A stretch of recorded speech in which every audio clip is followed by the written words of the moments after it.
restoring confidence for a safe passage within the Strait of Hormuz.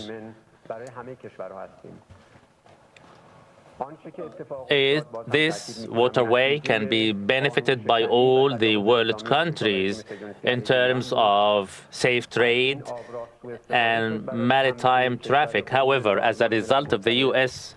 Zionist aggression against Iran, as this particular Strait of Hormuz was used to launch attacks against a country which is member to the United Nations. We are doing all what we can in line with the international law to arrive at a lawful dynamic to manage the traffic at this waterway. And the Iranian foreign minister's message to Muscat falls within this context.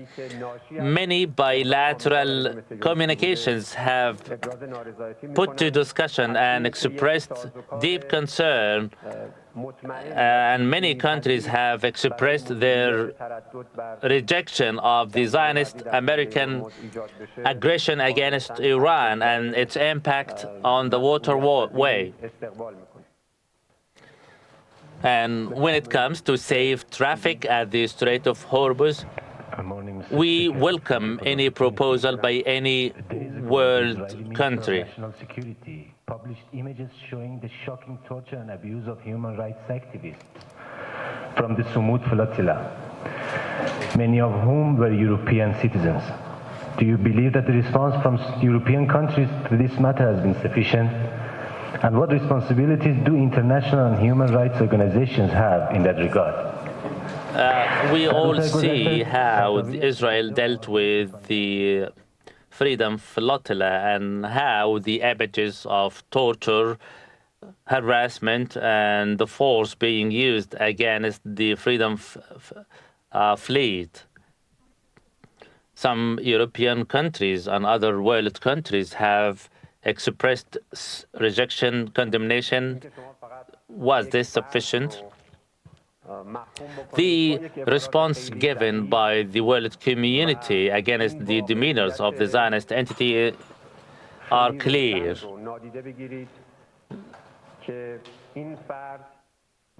This reflects the reality of the demeanors of the Zionist entity against the civilians, and any disregard to these unlawful acts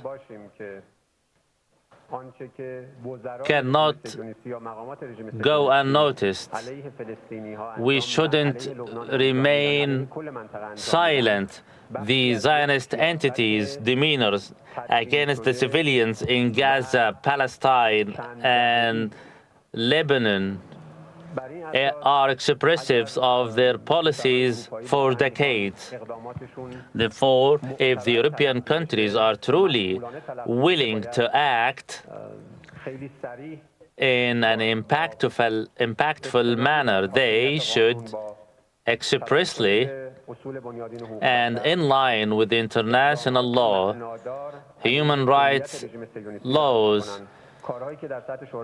to move and act on the ground against the demeanors and the violations of the Zionist entity, not to stand up to any attempts aiming at bringing the Zionist entity and their officials to justice.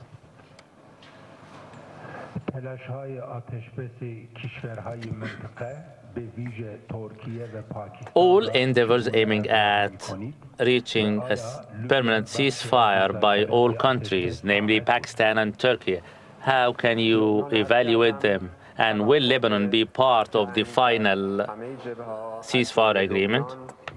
As stated earlier, ceasefire means a ceasefire on all fronts. Lebanon is part and parcel of all the negotiations and agreement, and that's why the regional countries are doing their best in order to avoid escalation and to arrive at final agreement. All these efforts are highly appreciated. Turkey, as a neighboring country, have contributed very valuable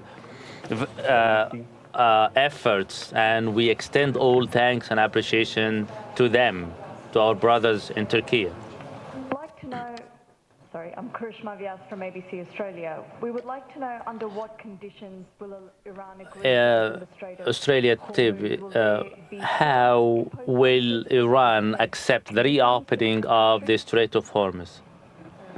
Will this time be different from any other round in the past?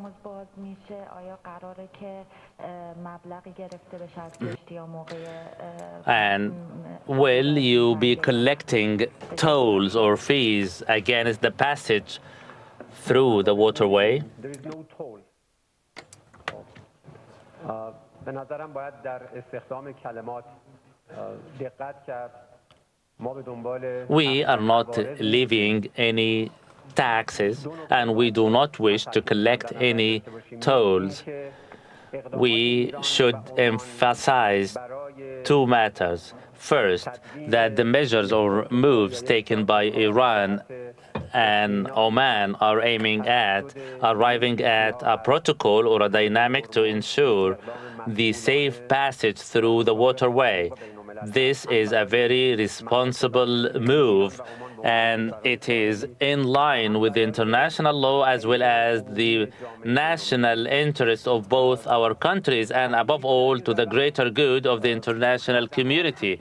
And it is quite natural that the services provided through this waterway, including navigation and other movements, with respect to safeguarding the environment within the Persian Gulf and the Gulf of Oman, all these acts entail certain expenses. However, they cannot be described as tolls or fees. We are working together with Oman responsibly to arrive at a final solution at the earliest.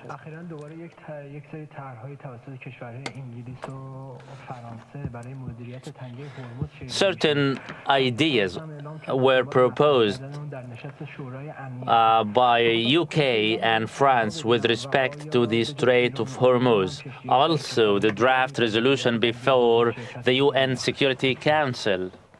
Will other countries, apart from Iran and Oman, be part of the management of the waterway? No, there is none. Is there any country overlooking the Strait of Hormuz than Iran and Oman? As a coastal country overlooking the waterway, we, in line with the international laws, we are acting and doing our best to ensure the safe traffic. Any speculations will further exacerbate the situation. We are in communication with a number of countries, and many countries have welcomed this dynamic.